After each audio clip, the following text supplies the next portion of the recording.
Assalamualaikum warahmatullahi wabarakatuh. Perkenalkan, nama saya Amar bin Zaidai dengan NIM 2104124. Di sini saya akan menjelaskan bab 1 tentang konsep psikologi olahraga. Sebelum abad ke-19, ketika psikologi olahraga menjadi bagian dari ilmu filsafat, psikologi yang secara etimologis berasal dari bahasa Yunani yaitu psyche yang berarti mind, soul atau jiwa, dan logos yang berarti studi atau ilmu. Dimaknai sebagai studi tentang jiwa atau ilmu tentang perilaku.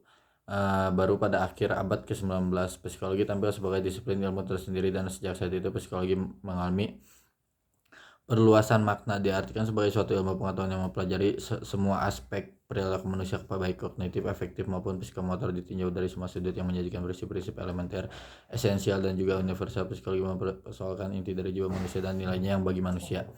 Sampai saat ini, olahraga kian meluas dan memiliki makna sebagai sebuah fenomena yang bersifat global, mencakup wilayah kajian hampir semua sendi-sendi kehidupan manusia.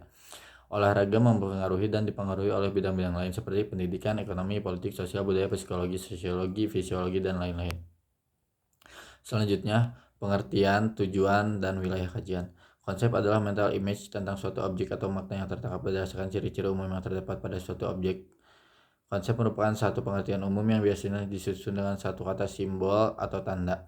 Konsep diartikan pula sebagai idea underlying a class of things, general notion.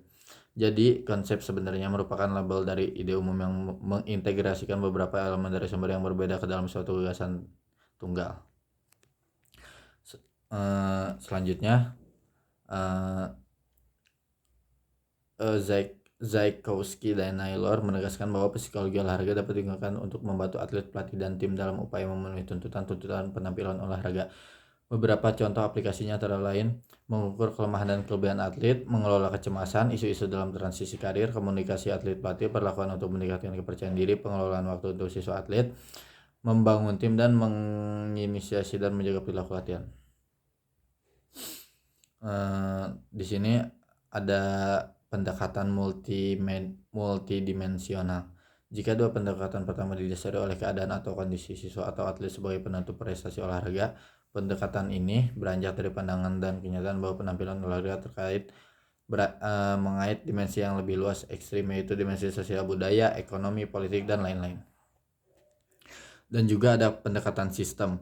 Selain ketiga pendekatan tersebut di atas, pendekatan lain yang juga penting adalah pendekatan sistem, suatu pendekatan yang beranjak dari pandangan mengenai pentingnya optimalisasi dan maksimalisasi pemanfaatan semua komponen pembinaan olahraga seperti dana, fasilitas, sarana, dan prasarana. Selanjutnya, orientasi dan manfaat. Di sini ada keperilakuan, psikofisiologis, perilaku kognitif,